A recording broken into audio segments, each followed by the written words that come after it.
Jadi sekarang tergabung dan saya bergabung nih dengan sahabat-sahabat yang ada di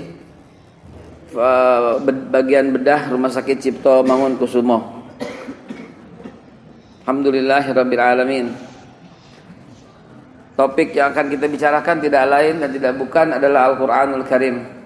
Saya menyapa dulu semua jamaah Masjid Hidayatullah, masjid kita, masjid yang kita cintai, dan juga sahabat-sahabat dari Rumah Sakit Cipto Mangunkusumo di Bedah ya.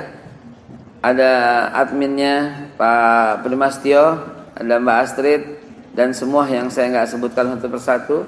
Begitu juga di jamaah kita di Masjid Hidayatullah, yang dari dulu sampai dengan sekarang mayoritas yang hadir orang tua.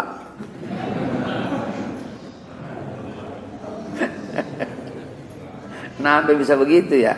Mayoritas yang hadir orang tua. Yang selama nama saya di situ, dia lagi, dia lagi, dia lagi. Lah ini kakek-kakek semua yang datang ini. Mana anak mudanya? Anak mudanya perlu nih tadarus, tahsin, perlu perbaikan Al-Quran, perlu perkenalan, gitu kan?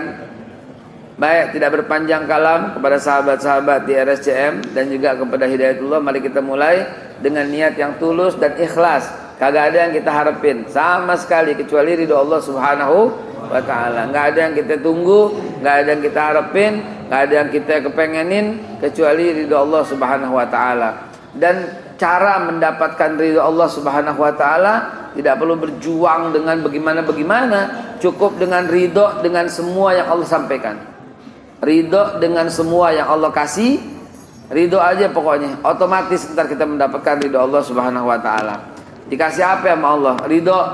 Dikasih muka ridho, dikasih jalan ridho, dikasih rumah begini ridho, dikasih istri ridho, dikasih suami ridho, belum dapat istri ridho, belum dapat suami ridho, usaha begini ridho, sakit begini ridho, sekali usaha tapinya ya. Pokoknya ridho aja deh, ridho aja apa yang Allah kasih, insya Allah automatically Allah ridho sama kita, karena kita ridho duluan sama Allah Subhanahu wa ta'ala. Apa yang dikasih ridho aja, dipitnah ridho, disalahin ridho, ditipu ridho, ya jangan terus-terusan maksudnya. Artinya maksudnya kita ridho dengan ketetapan Allah yang udah terjadi, dan sekaligus berupaya perbaikan diri, karena Allah nggak ngerubah nasib kita kecuali kita duluan yang merubah. Maka disitulah kita akan mendapatkan ridho Allah Subhanahu wa ta'ala. Sengaja saya awali sebelum salam teman-teman di RSCM maupun di Hidayatullah, agar kita bisa mendapatkan ridho Allah dari upaya kita berjalan kaki ke masjid ataupun yang membuka online di tempat masing-masing. Mari kita ridho kepada Allah Subhanahu wa ta'ala dan ucapkan bismillahirrahmanirrahim. Assalamualaikum warahmatullahi wabarakatuh. Innal hamdalillah wa syukurillah ala nikmatillah, wassalatu wassalamu ala rasulillah sayyidina Muhammad ibn Abdillah wa ala alihi wa sahbihi wa mawalah, amma ba'du. Fa ya ibadallah, usikum wa nafsi bitaqwallah, faqad fazal muttaqun. Faqad fazal man ittaqa wa khaba man tagha. Bapak Ibu sekalian, dan juga yang Zoom dan juga yang live via YouTube, Facebook, Twitter, Instagram dan lain-lain. Dan juga saya sapa juga selamat pagi, siang, sore, malam. Assalamualaikum warahmatullahi wabarakatuh. Karena ini kalau direkam akan diputar orang yang putar bisa pagi, siang, sore, malam dan sebagainya. Hadirin, tadi seorang anak salam kepada saya, namanya Zumar. Kenapa saya sebut dia sebagai ikon ya? Saya mau salah seorang saja. Saya mau bertanya, Zumar, ini kan topik kita kan bagaimana menciptakan rumah surga di rumah kita masing-masing kan? Sekaligus ntar kita mendengarkan tadarus dan tahsin beberapa orang di antara kita. Zumar kalau udah gede mau jadi apa sayang? Jadi ustad. Zumar kesini sama siapa sayang? Ayahnya mana? Ayah, nama anaknya siapa ayah? Muhammad Abdullah Zumar. Barusan anaknya berkata ingin jadi ustadz. Maka dimanapun yang mendengar ini, Ya. Tolong wujudkan harapan anakmu. Ingat topik kita. Saya belum pakai dalil dulu. Saya pakai motivasional dulu sebentar. Ya. You can become whatever you believe you can be, katanya. Anda itu bisa menjadi apapun yang Anda yakini, asal memenuhi 3 kriteria. Selalu melihat, mendengar, dan bergetar hatinya dengan hal yang sama. Inilah sinergi daripada seluruh tubuh, sehingga tubuh kita menyetujui dengan persis. Itulah yang dimaksud innamal a'malu binniyah wa innamal likulli imri'in ma nawa. Tiap sesuatu itu tergantung niatnya, setiap amal tergantung niatnya, dan setiap sesuatu seseorang apapun hanya sampai kepada yang diinginkan. Istilahnya dalam agama tasdiqun bil qalbi wa iqrarun bil lisan wa amalun bil arkan. Istilahnya neurolinguistic programming, itulah yang namanya visual, auditory, dan kinestetis. Maka ayah yang bijak, mulai hari ini antum harus panggil dia Ustadz Zumar. Betul apa tidak? Karena dia pengen jadi seorang ustadz, maka panggil dia dengan nama Ustadz Zumar. Bikinkan dia kartu nama, di depannya ada nama Ustadz Zumar. Sisipkan kalau Anda ingin menjadi dia seorang dokter bedah di RSCM. Ya. Ustadz Dokter Zumar. Ustadz Dokter Kiai Haji Zumar. Jamaah sekalian yang dimuliakan Allah, inilah yang dimaksud, inilah salah satu cara, inilah salah satu upaya. Di rumah itu baiti jannati itu kayak begitu gitu loh. Menciptakan surga di rumah tuh kayak begitu gitu. Menghargai dan menghormati. Dan sebagai orang tua wajib kita menunaikan kewajiban kita lebih dulu kepada anak. Wahai orang tua, ada 15 kewajiban antum kepada anak. Jangan pernah berkata, anak saya Ustadz, orangnya, anak saya ini nggak bisa nih, anak saya ini durhaka nih, disuruh sholat aja susah nih, disuruh ini susah. Saya tanya, apakah bapak ibu sekalian sudah menunaikan kewajibannya kepada anak atau belum? Anak juga punya hak. Jangan cuma menuntut untuk menjadi anak yang taat, anak yang berbakti. Kita ini sebagai bapak, sebagai ibu, udah menunaikan belum 15 hak anak yang harus kita tunaikan? 15 loh. Jangan menuntut sebelum kita tunaikan semua kewajiban. Nomor 1 Pak, hak anak untuk mendapatkan makanan yang halal dari kita. Itu hak anak dan kewajiban kita. Dari dalam perut itu anak sudah punya hak. Dan kita sebagai orang tua berkewajiban untuk itu. Sekali kita gagal dalam hal ini, jangan harap anak kita bisa nurut sama kita. Bagaimana dia menurut? Saya ketua MKI, Majelis Keluarga Indonesia. Udah ratusan ribu, baik di Jakarta, di Indonesia maupun di luar, itu kita punya komunitas yang besar namanya Majelis Keluarga Indonesia. Dalam komunitas itu nggak boleh ngomong politik, nggak boleh ngomong fikih, nggak boleh ngomong apapun. Pokoknya yang boleh ditanya cuman urusan emak, bapak, anak, laki, bini, mertua, ipar, sama warisan.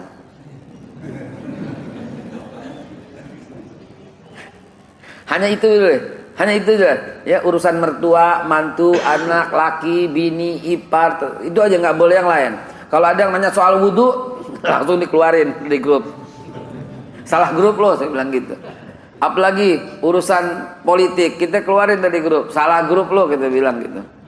Biar fokus gitu loh. Yang di ngomongin itu cuma urusan mantu, mertua, anak, laki, bini, pulang telat bagaimana, anak nggak sholat bagaimana. Cukup itu doang gitu loh. Yang nanya terawih aja kita singkirin. Jadi biar fokus itu grup. Jadi nggak kemana-mana gitu ya. Nah itu yang ada dalam Majelis Keluarga Indonesia. Jadi setiap hari kita beresin urusan rumah tangga. Namanya juga Majelis Keluarga Indonesia. Dan salah satu, dan alhamdulillah Masjid Al-Hidayah Hidayatullah ini, masjid kita yang kita cintai ini, bahasannya pagi ini itu, ya, bahasannya pagi ini itu. Dan salah satu pembentuk daripada baiti jannati, membentuk surga di rumah itu adalah, coba tunaikan semua hak dan kewajiban masing-masing.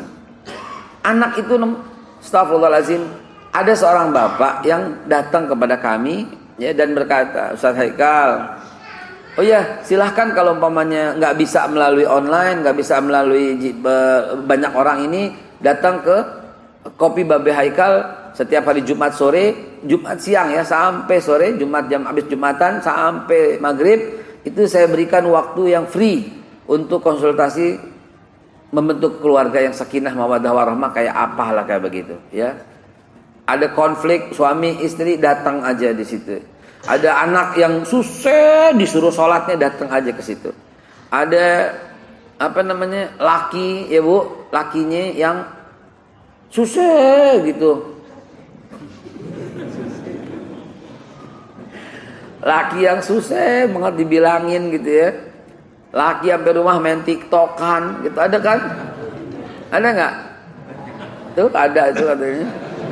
Laki yang emosi aja di rumah, bagaimana tuh? Datang aja ke rumah, kita beresin otaknya tuh laki-laki yang kayak begitu. Datang kepada saya, Ustaz, anak saya susah disuruh sholat, anak saya susah disuruh tadarus, susah disuruh ngaji, susah. Bagaimana Ustaz? Saya tanya dulu pertama kali, Bapak pekerjaannya apa? Kerjaan saya debt collector. Maka saya katakan, wassalam, selesai sampai di sini. Bagaimana bisa tiap hari anaknya dikasih riba? Dari masih perut, dalam perut dicekokin riba aja. Bagaimana itu anak bisa taat? Bapak udah nggak menunaikan kewajiban yang pertama. Kewajiban bapak kepada anak itu ada. Bapak yang durhaka kepada anak ada. Emak yang durhaka kepada anak ada. Jangan cuma anak doang yang durhaka kepada bapak, pada emak. Nomor satu tuh wajib memberikan nafkah yang halal. Masih dalam perut, mesti kita tunaikan kewajiban itu. Ya, ingat ya, yadzulina amanu qu anfusakum wa ahlikum nar. Hai orang beriman, jaga dirimu dan keluargamu dari api neraka. Ya, yang bahan bakarnya manusia dan batu itu, uiddatil, yang disediakan bagi orang yang kafir. Jadi jemaah sekalian dimuliakan Allah, nomor satu itu. Coba teliti. Bawa pulang rezeki yang haram atau yang halal, teliti seteliti-telitinya. Saya nggak mau sebut satu nama yang kalau saya sebut ini teman-teman di RSCM pasti akan mengenal siapa namanya. Bapak-bapak juga insya Allah mengenal siapa namanya. Seorang yang sangat terkenal di Indonesia. Masuk dalam mungkin 20 besar orang terkaya di Indonesia. Mengundang saya dan kemudian untuk sekedar konfirmasi. Saya sampaikan, Pak, Bu, kalau Bapak ini kemasukan barang haram di rumah, percayalah anakmu ini ya nggak akan bisa dididik dengan yang baik begitu loh. Kenapa? Karena dia udah termasuk dan susah begini. Dan anak yang seperti ini, anaknya bakal celaka dong. Tidak Pak, dia menuntut antum di hari kiamat. Ya Allah, bukan saya nggak bisa sholat, bukan saya nggak bisa ngaji, bukan saya nggak bisa ibadah, tapi bapak saya yang telah menutupi khatamallahu ala qulubihim wa la sam'ihim wa la absarihim, yang telah menutupi telinga, mata dan hati. Jadi dituntut di hari kiamat. Boro-boro anak bisa penyelamat, tapi terjadi perang di hari kiamat dengan anak sendiri. Bukankah Allah sampaikan dalam Al-Quran anak bisa jadi fitnah? Maka hati-hati Bapak Ibu sekalian. Nomor satu itu berikan haknya. Coba pikir-pikir deh. Orang yang sangat kaya raya ini, yang saya ceritakan ini, ada sedikit kebaikan padanya. Jadi dia pejabat, dia suka mendapatkan sesuatu tapi disisipin itu. Oh ini dipedain rekeningnya. Paham nggak? Yang senyum-senyum kayaknya pelakunya tuh. Jadi rekeningnya dibedain, ya. Ada yang rekening yang begini. Jadi kalau hadiah, upeti, sogokan dan sebagainya itu dimasuk rekening yang itu. Oh, gue juga tuh. Gitu. Astagfirullah. Jadi ini masih ada kebaikannya. Jadi nggak tercampur sama dia. Dalam waktu singkat terkumpullah hampir 1 miliar rupiah di rekening yang nggak bener ini. Lalu anaknya kemudian pergi sekolah, anaknya milih di luar negeri, padahal ini pejabat baru ini, dan sekolahlah di luar negeri. Masih jajaran kelas 3 SMA untuk masuk kuliah di salah satu negara di Eropa lah, saya nggak sebut. Tahu apa yang Bapak Ibu terjadi sekalian? Dibiayain dari sini. Karena mahal ke sana, dipakai duit ini. Duit kiri ini. Saya udah ingetin sama dia sebelumnya.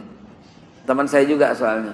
Berapapun 1 rupiah masuk kantong kanan dari jalan yang halal, dari yang haram, 1 rupiah akan keluar juga dari cara yang antum gak duga-duga. Jangan coba-coba deh yang namanya masuk uang haram masuk ke rumah. Jangan coba-coba, saya bilang. Ente tahu, ente gak tahu akan diambil oleh Allah Subhanahu Wa Taala. Dan bener, bagi orang baik pasti keambil, bagi orang jahat terus aja diulur, kagak bakal dia mendapat kesusahan, kagak bakal dia mendapat apapun, tapi dia mati dalam su'ul khotimah dan dia sesat-sesatnya di api neraka. Nauzubillah min zalik. Hati-hati saudara, hati-hati urusan begini. Akhirnya apa yang terjadi? Si anak ini terlibat narkoba, belum kuliah, lagi bandel-bandelnya kelas 3 di senior high school. Si anak ini mendapat kena narkoba. Begitu kena narkoba, apa yang terjadi? Si bapak kalang kabut mengobati si anak ini, mengobati terus ini. Dan kemudian macam-macam deh, dibawa ke Cina, dibawa kemana supaya dia berhenti dari ketergantungan obat. Parah. Mungkin dari SMP, SMA di Jakarta mungkin, auzubillah, sampai akhirnya di sana tuh seperti orang yang sakau terus-terusan. Apa yang terjadi? Akhirnya dipulangin. Kemudian diobatin, malah sembuhnya di Sindang Laya atau mana tempat penyembuhan narkoba itu. Pada banyak banget yang jawab di mari. Surya Raya. Antum tahu tabungan dia habis. Yang kiri. Bersama dengan habisnya itu anak sembuh dari ketergantungan obat. Dan saat saya menjumpainya, dia peluk saya sambil nangis yang luar biasa. Ustadz, dia bilang, biaya saya untuk mengirim anak ke luar negeri, mengobatinya ketika dia kena narkoba, menyembuhkannya, biaya uang pangkal masuk, uang kos dah begitu, living cost dan sebagainya, semua total itu selama 1 tahun itu, dan sekaligus penyembuhannya itu, dia hitung hampir 875 juta rupiah. Dan biaya yang dikeluarkan untuk mengobati itu 875 juta rupiah. Impas. Ini hanyalah sebuah kisah nyata yang saya tangani, yang saya alami, sehingga orang tua, jadi buat pelajaran buat kita. Jangan coba-coba memberikan hak anak itu yang haram. Jangan coba-coba. Wa may ya'mal mithqala dzarratin khairan. Wa may ya'mal mithqala dzarratin syarran. Hati-hati. Ini baru 1 udah suruh, ada 15, sampai jam berapa kita mestinya ini? Singkat aja ya, singkat aja. Nomor 1 emang paling penting. Karena kalau itu beres, kesononya beres semua, Pak. Kalau itu berantakan, kesononya semua berantakan. Percumalah ente masukin anak ke pesantren, percumalah ente ngajarin tadarus tahsin, percumalah ente ngajarin hafal Al-Quran. Kenapa? Karena masuk kemasukan yang haram, mau bagaimana itu anak? Hati-hati Pak, hati-hati urusan begini. Pisahin dah. Iya.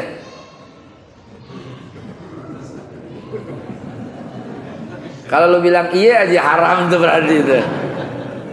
Nggak kepancing juga, pisahin deh ya.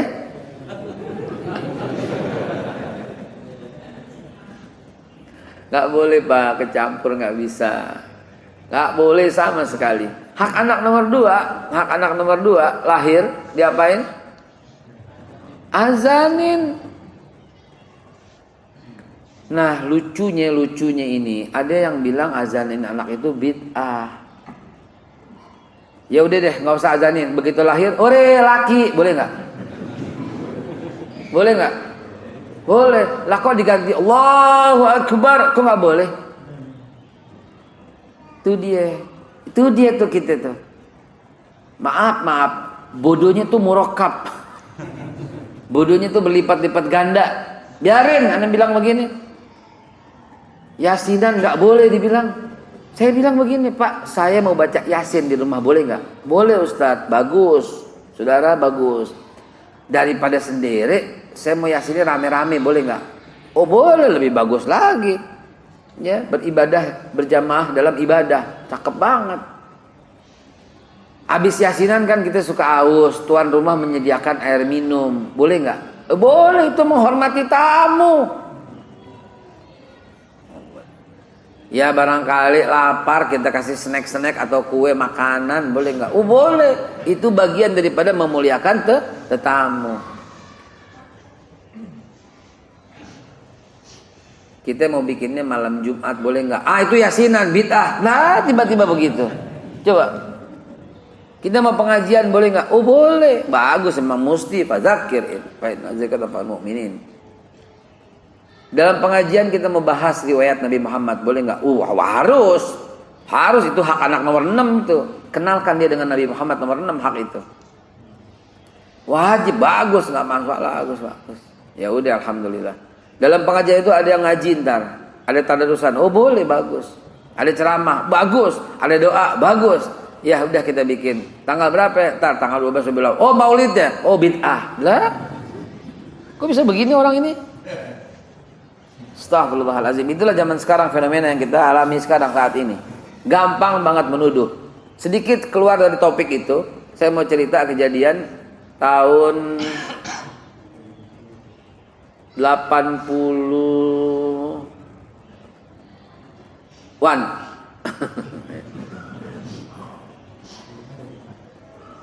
Kiai Haji Abdurrahman Wahid itu adalah ketua PBNU zaman itu. Ya.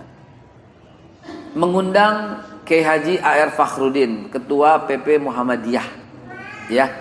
Paling lama tuh tahun 71 sampai dengan 90 ketua PP Muhammadiyah pusat itulah A.R. Fakhruddin. Diundang di Situbondo. Di tempatnya Kiai Haji Abdurrahman Wahid, di basisnya NU dan para pengurus Dewan Syuro semuanya itu hadir. Dan yang ceramah Ramadan itu adalah Kiai Haji Abdurrahman Wahid. Bayangkan, bisa kebayang nggak tuh? Di tempat NU, tarawihnya 20 rakaat, yang ceramah Kiai Haji Kiai Haji A.R. Fakhruddin, ketua PP Muhammadiyah. Habis Isya ceramah. Kebesaran hati Gus Dur lah yang membuat Kiai A.R. Fakhruddin disuruh, Kiai silahkan jadi imam. Imamnya orang Muhammadiyah. Lalu kemudian Kiai A.R. Fakhruddin berbalik dan berkata kepada para Nahdiyin yang lagi sholat tarawih, mau sholat tarawih cara NU atau Muhammadiyah?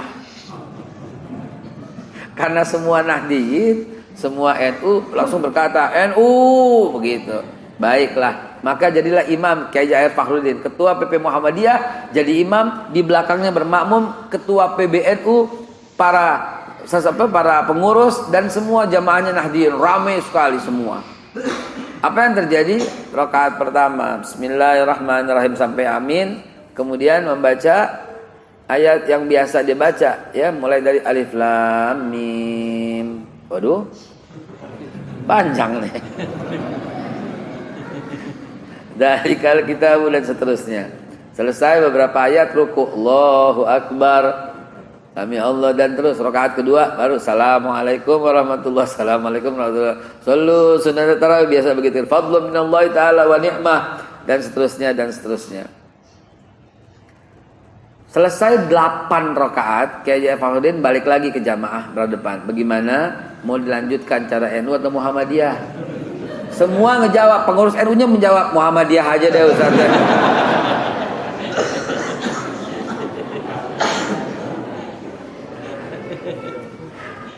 Kiai Haji Abdurrahman Wahid langsung memimpin. Ditutup dengan witir 3 rakaat. Mereka salat 11 rakaat total. Setelah doa dan semuanya, Kiai Haji Gus Dur dengan sigap mengambil mic dan berkata, baru kali ini ada ketua PBNU dan segenap pengurusnya bersama Dewan Syuronya, bersama kaum Nahdiyin semuanya, dikalahkan sama satu orang Muhammadiyah. Tapi mereka tertawa terbahak-bahak, terkekeh-kekeh.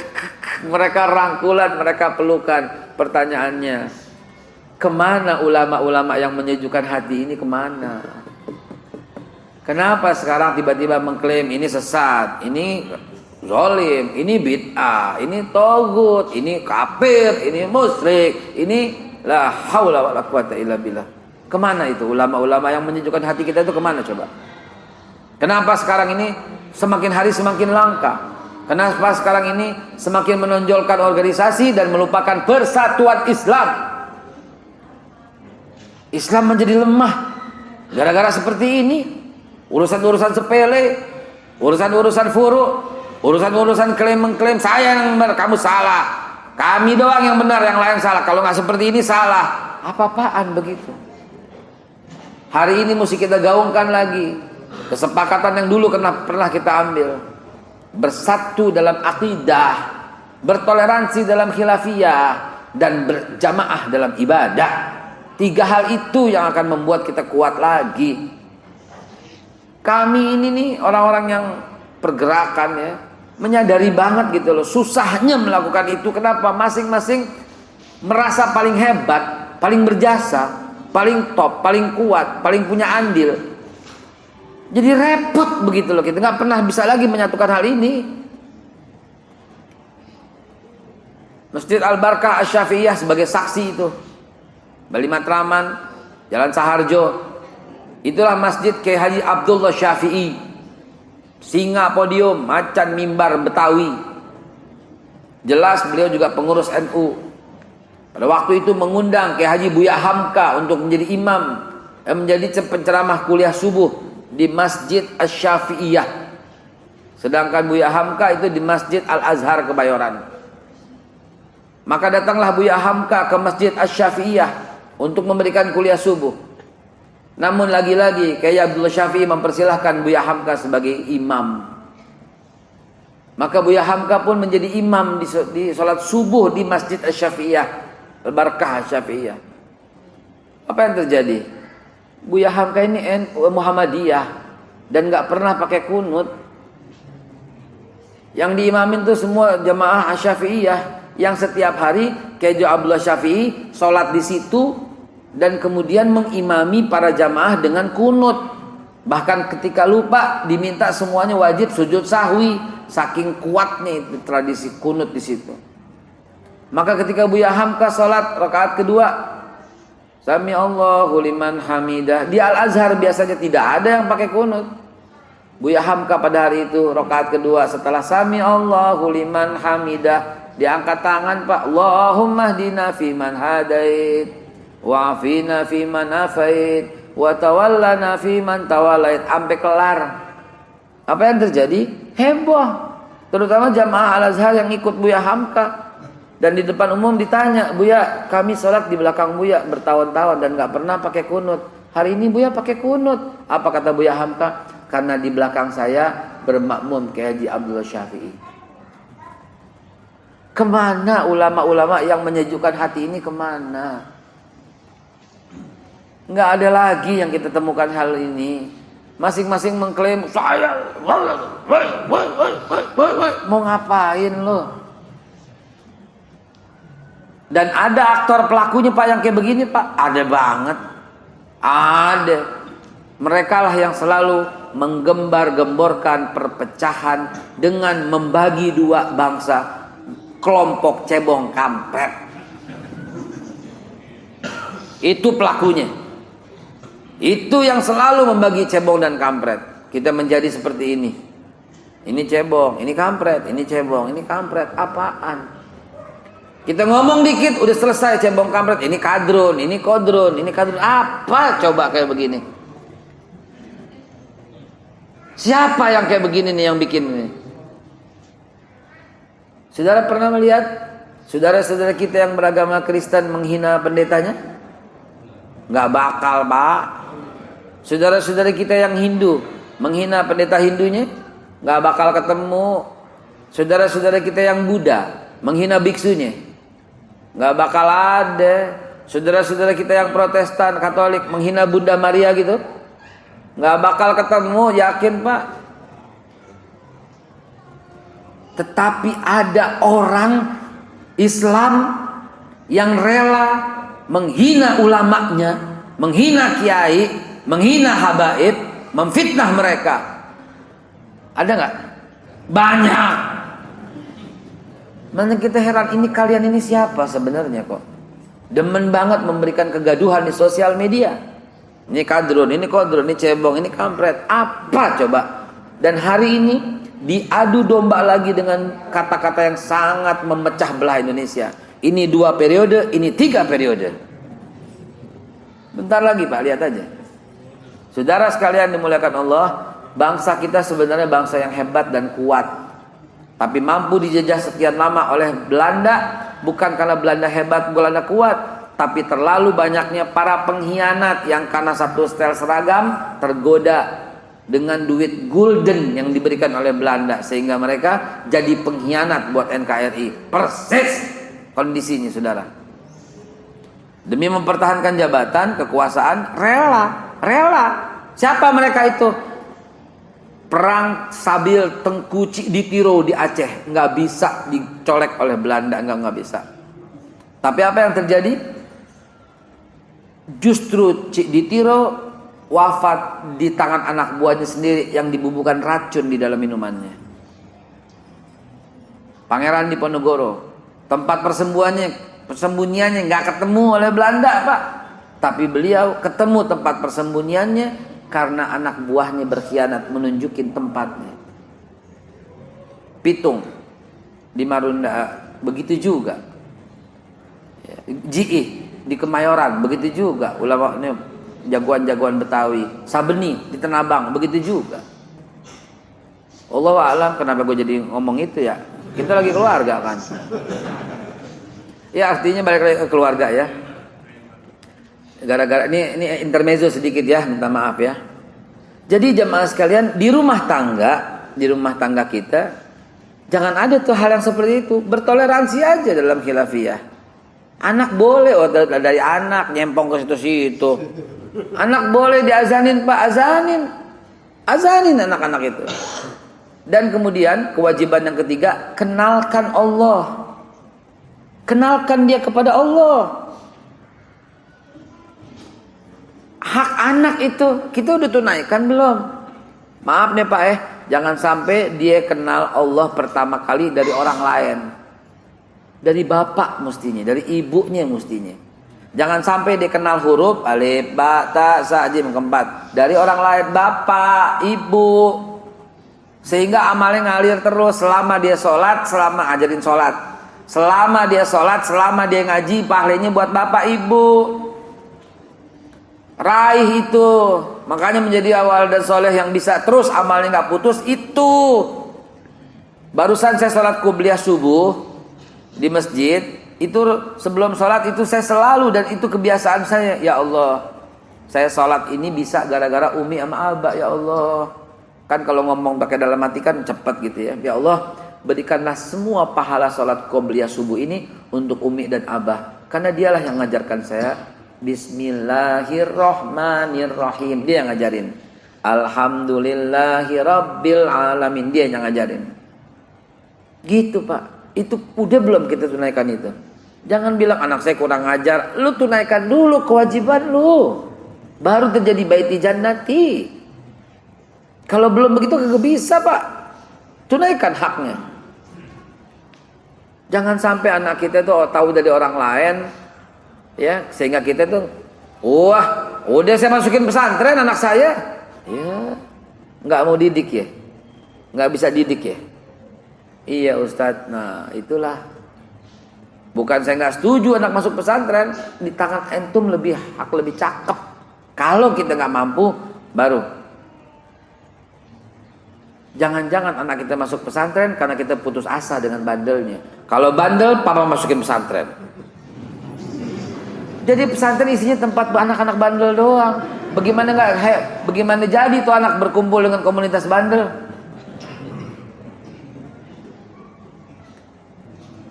Di sekolahnya merah, rapotnya merah mulu. Akhirnya daripada merah mulu masuk pesantren aja dah. Kumpulan anak bego dong. Hati-hati Pak. Di sini nih mesti kita teliti. Didik anak di rumah dengan indah. Dengan indah dulu. Ajarkan dia sholat. Biar dia sholat taunya dari bapak, dari ibu dulu. Ayo sholat yuk. Allah. Aduh elah. Ntar saya tadi sholat subuh begitu. Ya Allah. Kan kata Nabi, man dalla ala khairin falahu mithlu ajrin fa'ilihi. Siapa yang mempelopori satu kebaikan dan dia diikutin oleh yang lain, maka dia mendapatkan pahala persis, gak dikurangin dari Allah. Karena itu apa? Pakai dalil itu, pakai hadis itu. Ajarkan anakmu sehingga kau udah wafat, anakmu sholat, kamu dapat terus pahalanya. Adik saya sholat subuh, saya bilang gitu, ya Allah, saya dapat begini nih gara-gara Umi sama Abah. Ya Allah ya Rabbi, hamba mau. Boleh Pak, hadis Bukhari nomor 2670 sekian. Apa 2760, 2670 sekian, saya baru baca hadisnya kemarin. Itu boleh begitu Pak. Dan Rasulullah ditanya oleh sahabat, ya Rasulullah, boleh nggak kalau umpamanya saya menyampaikan amal pahalanya untuk ibu saya? Boleh. Boleh. Jadi lakukan itu. Rakaatain qoblal fajar khairu minad dunya wa ma fiha. 2 rakaat sebelum subuh lebih baik dunia dan seisinya. Bayangkan itu. Dalam hadis Muslim yang lain, orang tua kita yang lagi di alam barzah dibangunin oleh malaikat. Anakmu memberikan hadiah. Berupa apa? Pahala suratul Fatihah, pahala salat subuh, qobliyah subuh, pahala motong hewan kurban, pahala bersedekah, pahala bagi anak yatim. Berikan semua itu. Mau punya anak yang kayak begitu, tunaikan kewajiban ente. Didik anak tuh, haknya tuh. Dari apa? Dari umur setahun udah bisa kenalkan. La ilaha illallah. Dia terngiang-ngiang gitu. Apakah kita lakukan itu kepada anak kita? Atau pok ame-ame terus belalang kupu-kupu? Ya. Ya, dan itu lagu yang rada aneh ya. Siang makan nasi udah gede, malam masih minum susu, bagaimana ceritanya itu ya. Hadirin yang dimuliakan Allah, setelah kita tunaikan semua hak anak, ya anak itu berhak dikasih nama yang indah. Berhak itu hak anak. Kita udah tunaikan belum? Zumar, Masya Allah. Zumar itu laki-laki yang tampan, laki-laki yang keren, yang gagah. Itu Zumar. Ya, gitu ya. Dan Zumar juga berarti kalau Quran rombongan ya. Tapi kalau disematkan kepada nama, itu laki-laki yang keren, yang tampan, yang gagah begitu ya. Betul Ustadz Zumar? Ustadz Zumar. Antum manggilnya siapa sekarang? Ustadz Zumar. Dokter Zumar. Dokter Zumar. Zumar mau jadi ustadz atau dokter sayang? Ustadz bapaknya yang nggak mau nih.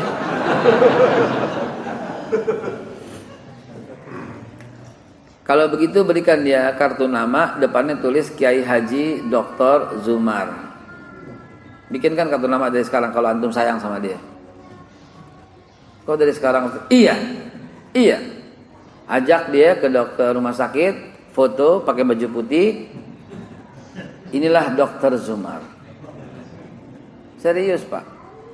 Fotonya dia semua harus pakai stetoskop. Stetoskop, baju seragam dokter. Itu hak anak. Kita lakukan belum? Kalau belum ya Allah, hati-hati Pak. Kalau belum dia akan menuntut gitu loh. Antum gak menunaikan semua haknya. Bagaimana bisa menciptakan baiti jannati, rumahku surgaku? Penuhi semua hak anak. Penuhi. Ini baru berapa tuh? Udah 5 ya. Lalu kenalkan dia dengan tauhid. Ya, ketika dia mulai berpikir, isi itu dengan tauhid. Suruh dia terjemahkan la ilaha illallah dengan versi dia. Ya, saya lakukan itu kepada anak saya. Kepada Aisyah, Aliyah, kami ajarkan tauhid la ilaha illallah. Tiada Tuhan selain Allah. Kalau gitu nggak ada yang bisa kasih makan kecuali Allah. Nggak ada yang bisa kasih rezeki kecuali, nggak ada yang bisa ngasih mobil kecuali, nggak ada yang bisa ngasih rumah kecuali, nggak ada yang bisa menyehatkan kecuali.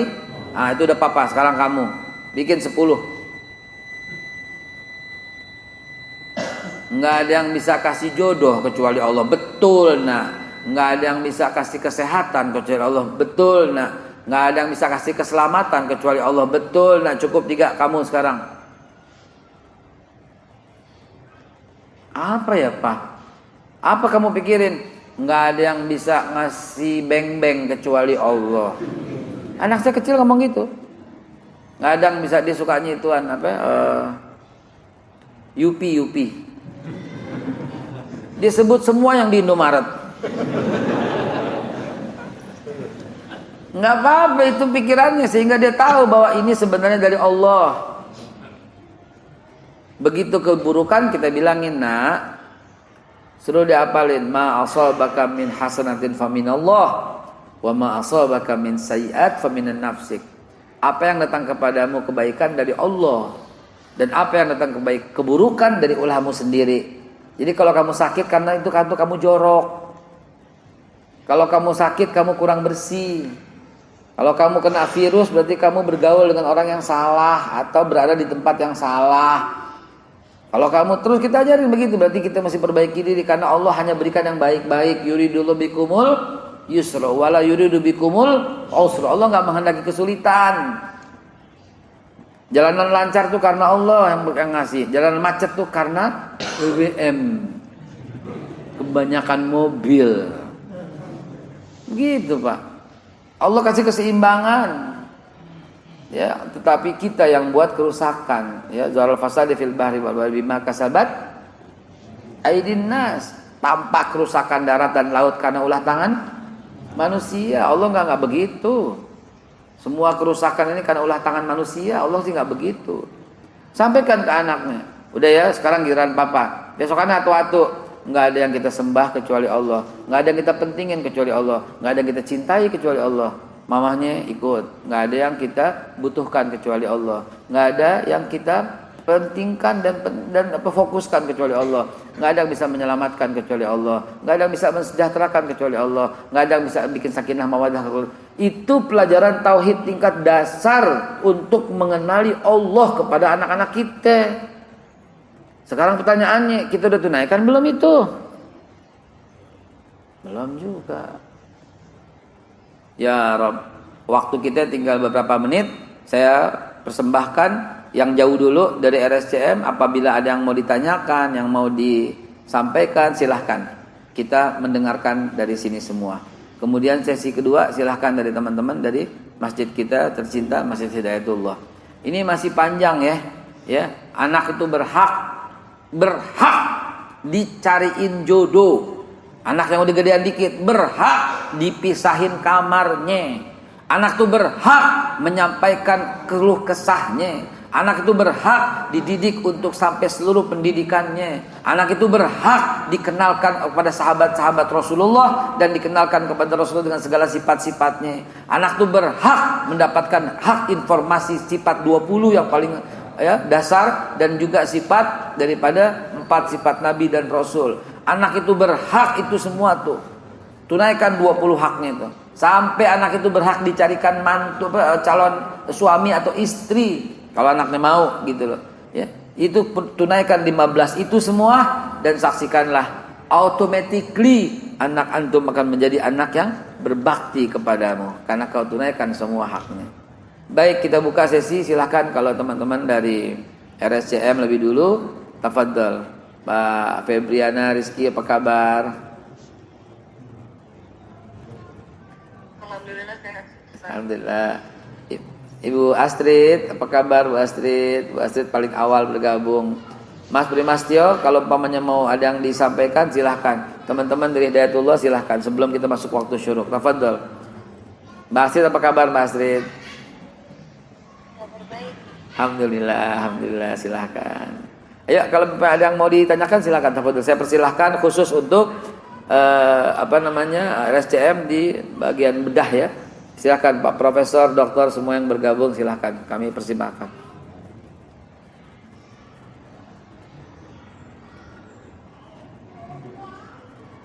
Kalau nggak ada yang ditanyakan, kita tanyakan hak kepada teman-teman di Hidayatullah. Kalau ada, kami persembahkan lebih dulu. Yang jauh dulu, yang jauh dulu silakan. Mas Aditya dari awal udah bergabung nih, Mas Aditya Caksana, Mbak Velorah ya, maaf Mbak Velorah. Silakan semuanya. Oh ini Pak Prof nih, Pak Prof Ahmadu, Masya Allah. Pak Prof silakan Pak Prof. Ya maafkan apabila ada kurang berkenan. Ini kelihatan wajah saya hitam di sini, bukan hitam ya, aslinya putih. Ini cuma kurang cahaya Pak ya. Aslinya putih, aslinya bening ya. Silakan tafadhal. Ya. Silakan Pak Primastio.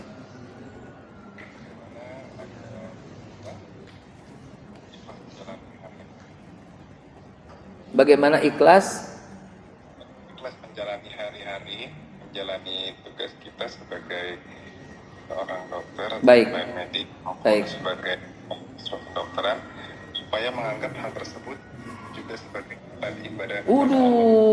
Masya Allah, Pak Primastio dan semua nih Pak Profesor Dokter yang saya belum sebutkan satu persatu. Jangan sampai antum mengira bahwa yang namanya ibadah itu adalah sholat, zakat, puasa, haji doang. Tahukah orang yang ketika antum bedah, wahai Bapak Ibu dokter ya, ketika antum bedah dan kemudian dia kembali tersehat, tahukah setiap sujudnya Bapak Ibu dapat pahala? Nih dalilnya Pak, man dalla ala khairin falahu mislu ajrin fa'ilihi. Dan boleh jadi nih saya sangat hormat dan takjub kepada teman-teman yang sedang bergabung nih para dokter bedah di RSCM. Kenapa? Satu nyawa yang antum selamatkan, antum punya pahala menyelamatkan semua umat manusia. Jadi kita ini nggak ada apa-apanya sama Bapak Ibu ini. Saya ini bener-bener sebagai dai kagak ada apa-apanya seujung kuku dengan Ibu Astrid. Saya nggak ada apa-apa nih dengan seujung kuku dengan Bu Febri, dengan Pak Primastio, dengan Pak Prof Ahmadu, nggak ada apa-apanya. Karena Anda udah menyelamatkan nyawa, berapa nyawa yang Anda bedah? Saya sekali aja bedah orang, yakin tuh orang nggak bakal balik lagi.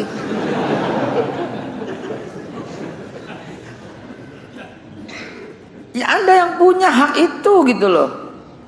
Ada satu kisah, saya diundang oleh TNI. Saya berkata begini, wahai bapak-bapak TNI, bapak ini lebih hebat daripada kami. Kami ini hanya mampu menjaga 200 meter persegi, yaitu rumah kami. Dan bukankah kalau ada maling masuk ke rumah kita, kita jaga hak yang Allah berikan dan amanah ini, dan nauzubillah misalnya kita terbunuh, Allah Subhanahu wa taala mencatatnya sebagai pahala syahid kan? Betul apa tidak? Itu cuman menjaga 200 meter. Bagaimana bapak-bapak TNI yang menjaga dari Aceh sampai Papua? Bayangkan itu pahalanya. Bapak-bapak TNI menjaga kedaulatan NKRI dari Aceh sampai Papua. Sebesar apa pahala yang Allah berikan? Amanah yang Allah berikan untuk bangsa kita. Negara Kesatuan Republik Indonesia yang Allah berikan ini amanah buat kita jaga. Jangan sampai terjajah. Sebagaimana pernah terjadi juga amanah yang Allah berikan kepada Nabi Muhammad dan para sahabatnya di kota Madinah. Jangan sampai terjajah oleh Quraisy. Lalu Nabi menyatukan antara kaum Yahudi, Nasrani. Ini jarang orang ngomong nih. Kebanyakan orang ngomong Nabi menyatukan kaum Ansor dan Muhajirin doang, para ustadz, para kiai. Koma itu sampaikan juga, jangan detail. Saya tulis dalam buku sejarah saya, Nabi juga bapak pemersatu. Karena Nabi menyatukan suku-suku Yahudi, Nabi menyatukan suku-suku semua tuh, Nasrani, Kristen kalau sekarang, Majusi. Nabi satukan semua dalam piagam Madinah untuk menjaga kedaulatan. Dan Nabi sampaikan apabila negara dalam ancaman, semua orang Islam maupun bukan Islam harus bersatu padu menjaga daripada serangan Quraisy. Dan Nabi akhirnya membuat kesepakatan perdamaian dengan kaum Yahudi yang tinggal di Madinah, kelompok Abdullah bin Sabah. Nah begitu, maaf ya, balik lagi. Jadi Bapak Ibu ya, dokter bedah yang saya hormati, yang saya muliakan, pahala yang Allah berikan kepada Bapak Ibu dokter bedah ini Jauh melampaui kita-kita yang nggak bisa menyelamatkan orang. Bayangkan itu ada satu nyawa yang kalau umpamanya Ibu Astrid ini membedah dan kemudian dia selamat, nyawanya terselamatkan, setiap 1 sen dia bersedekah, Ibu dapat pahalanya. Setiap 1 kalimat takbir Allahu Akbar, Ibu Febriana dapat pahalanya. Pak Prof Ahmadu, antum dapat pahalanya. Kenapa? Karena antum menyelamatkan nyawa. Jadi berikhlaslah dalam segala sesuatu tupoksi yang Allah berikan. Kok Allah tupoksi? Kan direktur rumah sakit. Ya intinya adalah dari Allah Subhanahu wa taala yang berikan kemampuan kepadamu dan kau tunaikan melalui tugas pokok dan ya tupoksi lah begitu ya. Begitu kurang lebih begitu Pak Primastio ya, mudah-mudahan bisa terjawab. Sekarang boleh ya kita persembahkan teman-teman saudara kita yang di Hidayatullah, silahkan. Silahkan. Mungkin teman-teman yang di sono mau ngeliat. Nih saya balik dulu kameranya tuh. Waalaikumsalam warahmatullahi wabarakatuh. Mama juga banyak no, mama no ya. Mama juga banyak. Mama biasanya nanya lakinya kenapa nggak pulang-pulang. Silakan.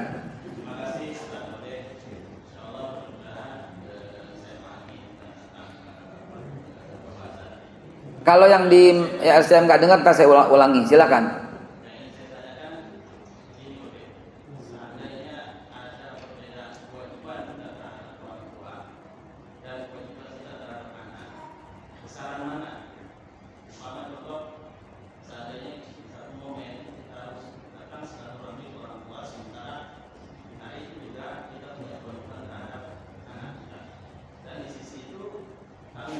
Oh, ini pertanyaan, Bapak masih punya orang tua dan Bapak juga sudah punya anak. Oh, baik. Kalau itu yang terjadi, Bapak mesti menunaikan kepada orang tua dulu, bukan kepada anak. Kenapa ya? Karena dalilnya Pak, Rasulullah bilang apa? Man arda walidayhi faqad ardallah wa man askhata walidayhi faqad askhatallah. Siapa yang buat senang dua orang tua berarti buat senang Allah, dan siapa yang buat marah orang tua berarti membuat marah Allah. Begitu. Iya kan? Sama Pak, jangan bedain mertua sama orang tua. Mertua itu adalah orang tua kita juga. Ya, begitu ente bilang saya terima nikahnya dan kawinnya, itu serombongan ente terima semua. Jangan cuma dia doang. Kan saya terima nikahnya dan kawinnya, berarti saya terima jasmani rohaninya, saya terima lahir batinnya. Ini maknanya nih, saya terima nikahnya dan kawinnya. Ya Allah, saya terima dia apa adanya, saya terima dia lahir batinnya, saya terima jasmani rohaninya, saya terima orang tuanya, saya terima dia sendiri cerewetnya atau pendiamnya, saya terima ya Allah. Nggak boleh ente nggak terima. Nggak ada perkecualian Pak. Nikah itu antara udin, redho, seredok-redoknya. Dan Allah sampaikan perjanjian itu apa? Misaqon ghalizo, perjanjian kokoh. Sebagaimana surat Al-Ahzab ayat yang ke-7, Allah memanggil misaqon ghalizo kepada para nabi dan rasulnya. Sementara kita bikin janji sama istri, misaqon ghalizo juga. Sekuat apa perjanjian kita dengan istri? Sekuat perjanjian Allah dengan para nabi. Aha. Jadi Pak, nasi gorengnya nggak enak, ente bilang apa? Wajib ente bilang enak. Bohong dong Ustaz. Kagak bohong. Bohong itu kalau merugikan orang lain. Untuk mendamaikan orang aja boleh, dicariin lo sama dia, kirim salam. Padahal kagak. Bersiasat untuk keselamatan, kalau nggak dibunuh bohong aja dibolehkan. Nabi Ibrahim, ini siapa nih? Padahal bininya, dibilang adeknya. Rasulullah ketika hijrah ketemu sama 70 pemuda yang mau bunuh. Man antum? Siapa engkau? Karena nggak kenal. Nabi bilang apa? Abdullah. Coba kalau bilang ana Muhammad, selesai. Pertanyaan kedua, wa min aina antum? Dari mana kamu? Karena kalau dari Mekah dibunuh. Nabi bilang apa? Minal ma, dari air. Oh silahkan. Nabi ngebohong nggak? Bersiasat. Abdullah betul namanya, dari air betul. Semua manusia dari air. Lihat. Jadi ketika emang Nabi contohin Pak hal begini ketika Siti Aisyah radhiyallahu an, Sayyidatuna Aisyah menuangkan ketuangan cuka dalam minumannya Nabi yang mestinya madu. Nabi habisin tuh air cuka. Hadis Sahih Bukhari, Pak. Dan dalam hadis yang lain Nabi sempat bersabda, lauk yang aku suka cuka. Betapa untuk menyenangkan hatinya. Ente baru bikin kopi nggak enak udah dimaki-maki. Jadi redo. Bini tuh nggak bisa salah, Pak. Udah kodratnya, Pak. Bini nggak bisa salah. Ketuangan cuka aja bener, Pak. Ya nggak bisa salah. Udah kodrat, Pak. Udah kodrat. Ya. Nah jadi balik lagi, maaf ya, istri nggak bisa salah, ya, catat baik-baik ya. Kenapa ya? Karena ibarat peperangan dia kan bukan jenderal, jenderalnya ente. Betul? Ar-rijal qawwamuna 'alan nisa. Laki bini nggak bisa salah, Bini ente misalnya nauzubillah demen banget belanja, ente yang kurang ngasih duit, pasti gitu. Betul nggak, Bu? Oh, betul ya. Demennya ke mall aja, ente yang kurang ngasih duit, terang aja. Aduh, bini saya juga kerja, kata ente. Pulangnya tuh pulangnya agak malam, Ustaz. Sementara yang lain pulangnya sore sampai rumah. Ente yang kurang nyaman di rumahnya, nggak ada kolam renang, gimana? Jadi kita mesti giat memberikan kesejahteraan dan kepuasan kepadanya, ya. Istri saya selingkuh, Ustaz. Pasti lo yang nggak beres. Udah galak, bau. Udah bener serius. Kotor, jelek, kotor. Bukan jelek, relatif lah. Udah marah-marah melulu. Yang ngungkit-ngungkit. Retoy lagi. Jadi istri nggak bisa salah kesimpulannya. Tapi Ustaz, saya suruh sholat, dia nggak mau, Ustaz. Bapak kurang wibawa. Ente kurang wibawa. Coba kalau ente wibawa, aiz, mulia. Iya Pak, langsung nurut. Baru ces. Ngedehem doang udah ces. Udah gitu. Kenapa? Karena kita bisa menjaga kewibawaan kita.